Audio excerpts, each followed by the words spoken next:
Welcome to nature stories. ഇന്നത്തെ എപ്പിസോഡിൽ ഞാൻ പരിചയപ്പെടുത്തുന്നത് മാൽപീജി എന്ന കുറ്റിച്ചെടിയാണ്. ഒരാളുടെ ക്രിയേറ്റിവിറ്റിക്ക് അനുസരിച്ച് ഏത് ഷേപ്പിൽ വേണമെങ്കിലും വെട്ടി വളർത്തിക്കൊണ്ടുവരാൻ പറ്റിയ ഒരു ചെടിയാണ്. ഏതൊരാൾ ഈ പ്ലാന്റിനെ ഇഷ്ടപ്പെടുമെന്ന് പ്രതീക്ഷിക്കുന്നു. ഈ ചെടി നട്ടു വളർത്തി ഷേപ്പ് ചെയ്ത് നിർത്തിയാൽ നിങ്ങളുടെ വീടിന്റെ ആംബിയൻസ് തന്നെ മാറ്റിയെടുക്കാൻ സാധിക്കും.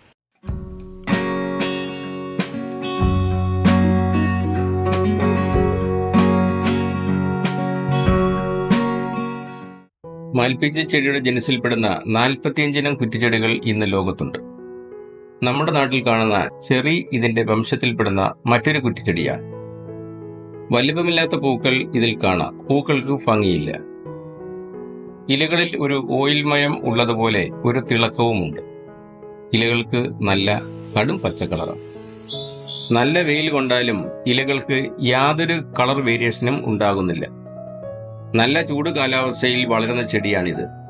ഞാൻ ഈ ചെടി നട്ടു വളർത്തിയിട്ട് 8 വർഷം കഴിയുന്നു. അന്ന് നേഴ്സറികളിൽ ഒന്നും തന്നെ കാണാനില്ല.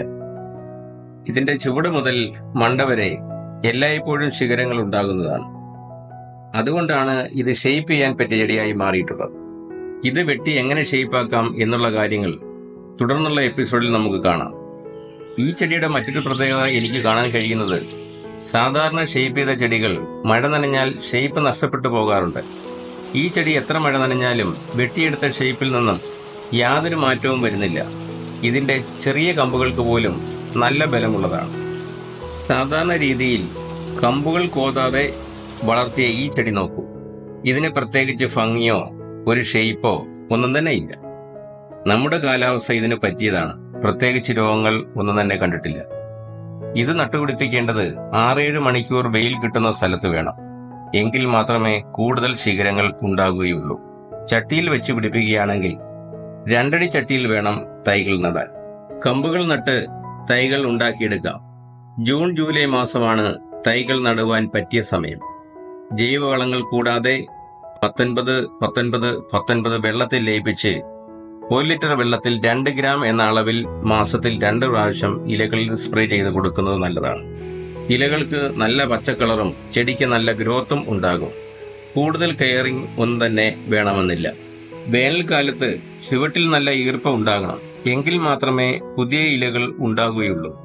പുതിയ ഇലകൾ ഉണ്ടാകുമ്പോഴാണ് ചെടിക്ക് ഭംഗി കൂടുന്നത്. ദീർഘകാലം നിലനിൽക്കുന്ന ചെടിയാണ്. ഇതിന്റെ ചുവട് കണ്ടില്ലേ, നല്ല ബലമുള്ളതാണ്. നിങ്ങളുടെ വീട്ടുമുറ്റത്ത് ആർച്ചുകൾ, സ്തൂപങ്ങൾ, നിങ്ങൾ ഇഷ്ടപ്പെടുന്ന രൂപങ്ങൾ, ഇവയെല്ലാം ഈ ചെടി ഉപയോഗിച്ച് ഉണ്ടാക്കിയെടുക്കാം. ലോകപ്രശസ്തമായ ദുബായിലെ മിറക്കിൾ ഗാർഡനിലും ഈ ചെടി ഷേപ്പ് ചെയ്ത് നിർത്തിയിരിക്കുന്നത് നമുക്ക് കാണാൻ കഴിയുന്ന കാഴ്ചയാണ്. ഈ ചെടിയെപ്പറ്റി ഇനിയും കൂടുതലായി എന്തെങ്കിലും അറിയേണ്ടതുണ്ടെങ്കിൽ കോൺടാക്ട് ചെയ്യുക. ഫോൺ നമ്പർ കൊടുത്തിട്ടുണ്ട്. ഇന്നത്തെ എപ്പിസോഡ് ഇവിടെ അവസാനിക്കുന്നു. ഈ എപ്പിസോഡ് പ്രയോജനപ്രദമെന്ന് തോന്നുന്നുവെങ്കിൽ സബ്സ്ക്രൈബ് ചെയ്യുക. നിങ്ങളുടെ അഭിപ്രായങ്ങൾ കമന്റായി അറിയിക്കും. പുതിയ എപ്പിസോഡുമായി വരുന്നതുവരെ this is Ajay Kumar from Nature Stories signing out.